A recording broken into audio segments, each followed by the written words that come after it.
গণতান্ত্রিক মানুষের উপরে আক্রমণ, এগুলিকে বিচ্ছিন্নভাবে দেখা ঠিক হবে না। এই ঘটনাগুলো কখন ঘটে? যখন একটা দেশ মানুষের সমস্যার সমাধান করতে পারে না, দারিদ্রতা বাড়ে, বেকার সমস্যা বাড়ে, আর্থিক ব্যবস্থাপনা যখন ভেঙে পড়ে, মানুষের কাছে জবাব দেওয়ার কিচ্ছু নেই, এই পুঁজিবাদী ব্যবস্থাপনা যখন নিজেদের মধ্যে সংকট দেখা দেয়, সেই সংকট থেকে বেরিয়ে আসার জন্য তারা সাম্প্রদায়িক শক্তিকে ব্যবহার করে। এটাই পৃথিবীর ইতিহাস, এটাই ঘটনা। আপনারা জানেন, বাংলাদেশ স্বাধীন হওয়ার আগে পাকিস্তান, তারও ঠিক সেই ধরনের ধর্মীয় মৌলবাদী ভাবনা চিন্তা নিয়ে পূর্ব পাকিস্তান, তৎকালীন পূর্ব পাকিস্তানে এই জাতীয় ধর্মীয় সংঘর্ষের ঘটনা তখন ঘটাতেন। বিশেষ করে পশ্চিম পাকিস্তান, পূর্ব পাকিস্তানের উপর তখন অসম্ভবভাবে তাদের নজরদারি, বেহাল্লেপনা, গুন্ডামি, সাম্প্রদায়িকভাবে মানুষকে খুন করা ইত্যাদি তারা সংগঠিত করেছিল।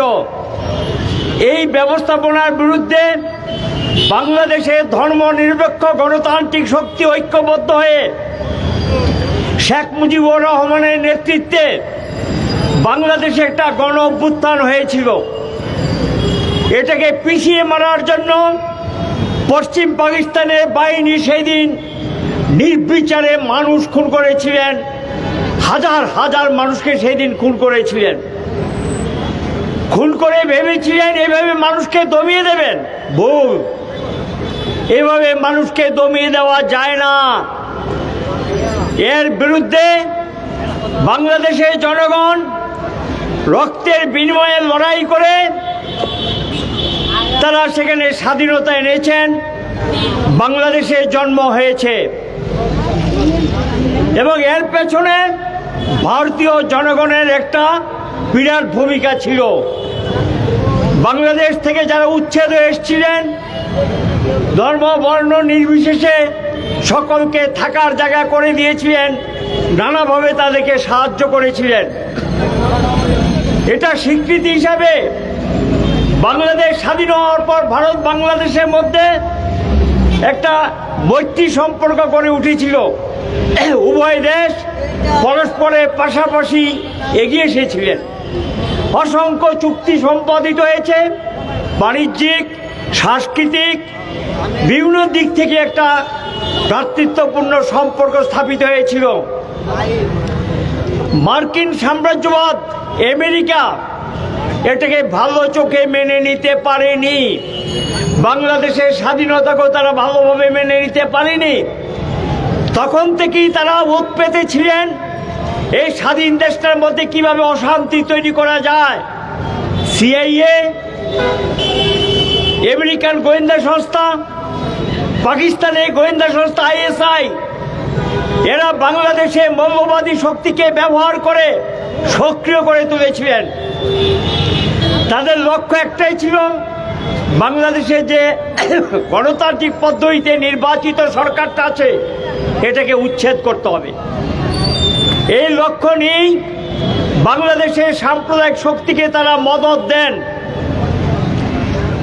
এখানে ছাত্রদের অভ্যুত্থান নাম দিয়ে যেটা হয়েছে, গিয়ে দেখুন এটার পেছনে সম্পূর্ণভাবে সাম্রাজ্যবাদী শক্তি সেখানে সক্রিয়, এবং তাদের প্রশ্রয় পুষ্ট হয়েই সেখানকার একটা নির্বাচিত প্রধানমন্ত্রী এমন পরিবেশ তৈরি করেছেন, তাকে দেশ ছেড়ে ভারতে এসে আশ্রয় গ্রহণ করতে হয়েছে শেখ হাসিনাকে। আপনারা এটা ভালো করেই জানেন। তারপরে যিনি দায়িত্ব নিলেন, এ তো নির্বাচিত না, মনোনীত। তিনি আগেই আমেরিকার তাবেদার। সেখানে গিয়ে ব্যাংকিং ব্যবসার নামে বাংলাদেশে অনেক ঘটনা তিনি করেছেন, ইউনুস। এবং তারপরে গিয়ে সেখানে দেশ থেকে তিনি যেতে বাধ্য হয়েছিলেন, সেখানে আমেরিকাতে গিয়ে শেল্টার নিয়েছিলেন, বিদেশে গিয়ে শেল্টার নিয়েছিলেন। এখন সেখানে এই পরিস্থিতির সুযোগ নিয়ে ইউনুস ক্ষমতাসীন হলেন। তিনি নির্বাচিত প্রধানমন্ত্রী নেওয়া উপদেষ্টা না, মুখ্য উপদেষ্টা না। এবং তার চেষ্টাটা ছিল নির্বাচন না করে যতদিন পারো টিকে থাকো। কিন্তু বাংলাদেশের গণতান্ত্রিক শক্তি তারা নির্বাচন চান এবং নির্বাচনের দাবিতে তারা সোচ্চার হয়েছেন। শেষ পর্যন্ত এখন নির্বাচনের তারিখ ঘোষিত হয়েছে। জানি না কি ধরনের নির্বাচন হবে, এটা ভবিষ্যতেই বোঝা যাবে, আগাম বলতে চাই না।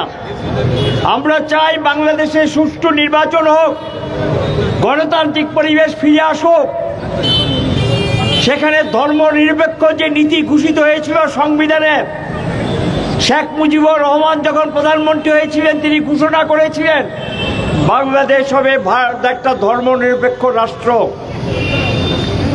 আজকে সেই ধারণা থেকে সম্পূর্ণ সরে গিয়েছেন বর্তমান সরকার। এটাকে ধর্মীয় মৌলবাদীদের হাতে তুলে দেওয়ার জন্য বাংলাদেশ সরকার সেখানে সচেষ্ট। এখানে গণতান্ত্রিক যে শক্তিগুলো এগুলো আক্রান্ত, রক্তাক্ত। যারা স্বাধীনতা সংগ্রামের বিচারের নামে প্রহসন করে বাংলাদেশের প্রাক্তন প্রধানমন্ত্রীকে জেল দিয়ে দিয়েছেন, আরো কতগুলো মামলা চালাচ্ছেন, এগুলো বিচারের নামে প্রহসন। সারা পৃথিবী এই বিচারের প্রহসন থেকে হাসছে। এটা বিচার ব্যবস্থা হতে পারে? আত্মপক্ষ সমর্থনের সুযোগ না দিয়ে একতরফা বিচার ব্যবস্থা। এটা লক্ষ্য একটাই, যাতে এরা দেশে ফিরতে না পারে। এই পরিস্থিতির মধ্যে ধর্মীয় মৌলবাদী শক্তি এতই সক্রিয়, এরা একটা অংশের বিরুদ্ধে যারা ধর্মীয় সংখ্যালঘু, খুন খারাপি, রক্ত ঝরানো, তারা যাতে বাংলাদেশ ছাড়তে বাধ্য হয়ে পরিবেশ তৈরি করো, এই চেষ্টা তারা করছেন। ইতিমধ্যে কিছু ঘটনাও তারা সংঘটিত করেছেন। এটার বিরুদ্ধে যারা প্রতিবাদ করছেন বাংলাদেশের ভিতরে গণতান্ত্রিক শক্তি, শুভবুদ্ধি সম্পন্ন মানুষ, সেখানে গিয়ে যারা সংস্কৃতি সম্পন্ন মানুষ, বুদ্ধিজীবী, তাদের উপর নানাভাবে আক্রমণ সংঘটিত করা হয়েছে, আগুন লাগিয়ে দেওয়া হয়েছে, তারা আক্রান্ত হয়েছেন, বেশ কয়েকজন খুন হয়ে গেছেন, রক্তাক্ত হয়েছে। কিন্তু এখনো বাংলাদেশে গণতান্ত্রিক শক্তি সক্রিয়, ধর্মনিরপেক্ষ নীতিকে বজায় রাখার জন্য বাংলাদেশের জনগণ রাস্তায় নেমে লড়াই করছেন। এই পরিস্থিতিতে আমরা যারা গণতন্ত্রে বিশ্বাস করি, আমরা বাংলাদেশের সেই গণতান্ত্রিক শক্তির পেছনে আছি, তাদেরকে আমরা সমর্থন করছি। সাম্রাজ্যবাদী শক্তি আমাদের ভারতবর্ষে পার্শ্ববর্তী দেশগুলোর মধ্যে অশান্তির পরিবেশ তৈরি করে একটা উত্তেজনাকর পরিবেশ তৈরি করতে চাইছেন। আপনারা দেখছেন ভেনেজুয়েলাতে গুন্ডামি করেছে, একটা নির্বাচিত প্রেসিডেন্টকে তুলে নিয়ে গেছেন। সারা পৃথিবী স্তম্ভিত এই গুন্ডাগিরি দেখে। এবং বাংলাদেশও এই জাতীয় গুন্ডামি তৈরি করার জন্য তারা আজকে সক্রিয়। এখানে গণতন্ত্র ফিরে আসুক, শান্তি ফিরে আসুক, তারা এটা চায় না। এরকম দেখবেন পৃথিবীর দেশে দেশে এই সুযোগ তারা নিচ্ছে যখন সমাধান করতে পারছে না সমস্যার। আমাদের দেশেও আমরা লক্ষ্য করছি কিছু ধর্মীয় নামে, বর্ণের নামে, ভাষার নামে জাতীয়তাবাদীর কথা বলে, আইডেন্টিটি পলিটিক্সের নাম করে বিভাজনের রাজনীতি করার চেষ্টা করছে। এবং এই বিভাজনের লক্ষ্য একটাই, মানুষ যখন সমস্যা নিয়ে রাস্তায় আন্দোলনে, লড়াইতে, সংগ্রামে, বেকারত্ব, দারিদ্রতা অবসান করার জন্য, তখন এটার সম্পর্কে কোনো জবাব দিতে পারছে না, কোনো অবস্থান নিতে পারছে না। দেশের আর্থিক ব্যবস্থাপনা ভেঙে পড়েছে। এই পরিস্থিতিতে আমাদের এখনো লক্ষ্য করা যাচ্ছে মানুষের যে ব্যাপকতর ঐক্যের মধ্য দিয়ে আজকে যে সমস্ত মানুষের সমস্যাগুলো নিয়ে লড়াই সংগ্রাম চলছে, এটাকে দুর্বল করে দেওয়ার জন্য এখানেও ধর্মের নামে বিভাজন করার চেষ্টা হচ্ছে। সময়ে সময়ে কিছু ঘটনা সংঘটিত করা হচ্ছে। এবং বেশ কিছু কয়েকটা প্রাণহানির ঘটনা ঘটছে, আমরা এগুলো নিন্দা করছি, প্রতিবাদ করছি, আমরা এগুলোকে সমর্থন করি না। ভারতীয় জনগণ এগুলোকে সমর্থন করে না। কাজেই এগুলো একটা আরেকটা পরিপূরক হয়ে যাচ্ছে, একটা আরেকটাকে উস্কানি দিচ্ছে যে এই পরিবেশ তৈরি হোক পৃথিবীর কোনো দেশে। আমরা এটা সমর্থন করি না। আমরা চাই মানুষের মুক্তি। কোন মুক্তি?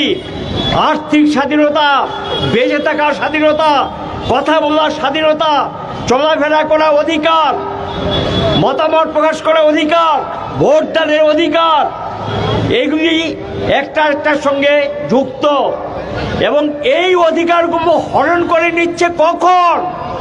যখন মানুষ তার অধিকার আদায় করার জন্য রাস্তায় নামছেন, সংগ্রাম করছেন, সেই অধিকারগুলোকে সম্পূর্ণ ধূলিসাৎ করে দেওয়ার জন্য সংবিধানকে অবমাননা করে, নিয়ম কানুনের তোয়াক্কা না করে এখানে স্বৈরাচারী শাসন কায়েম করার চেষ্টা হচ্ছে।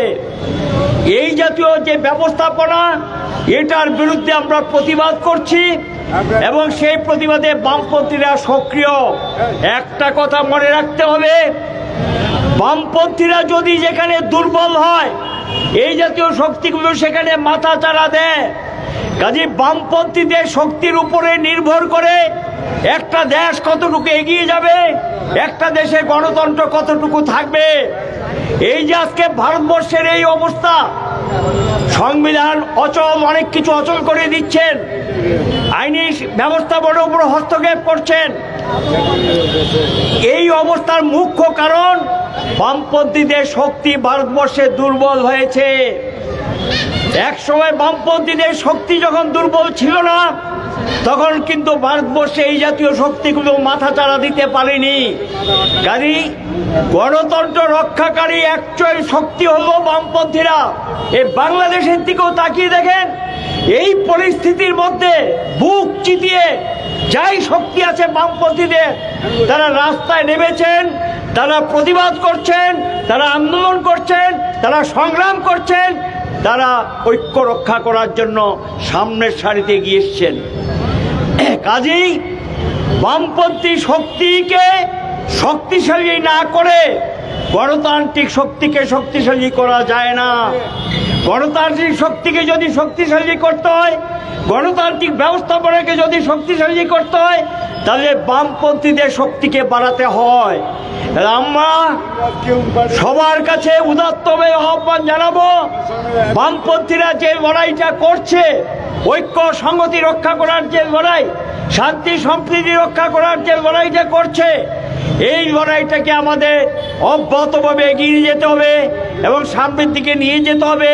আমরা এই লড়াই করছি। এটা অনেকে বলে যে আমরা যে কোনো ভিত্তিতে মিছিল মিটিং ইত্যাদি নাকি বেশি করি। আলবত করব। যেখানে অপরাধ সেখানে প্রতিবাদ, যেখানে অন্যায় সেখানে প্রতিবাদ, এরই নাম বামপন্থা। এবং এটাই মানুষের শক্তি, এটাই মানুষের বুকের ব্যথা বুঝে, মানুষের কথা বুঝে, সেটা বুঝি মানুষের সামনে সঙ্গে নিয়ে প্রতিবাদে নামে।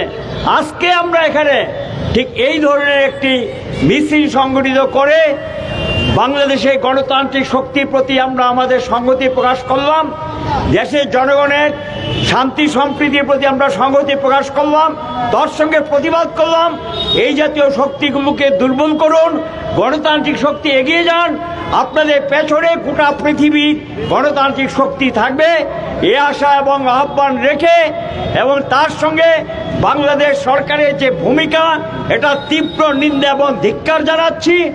আমরা বলবো এই জাতীয় যে আক্রমণগুলো ধর্মীয় সংখ্যালঘুদের উপরে অবিলম্বে এটা বন্ধ করা হোক, কঠোর অস্ত্রে দমন করা হোক এবং সেখানে আইনি ব্যবস্থা তাদের বিরুদ্ধে নেওয়া হোক, এই দাবি রেখে আমার বক্তব্য শেষ করলাম। সকলকে নমস্কার, ধন্যবাদ।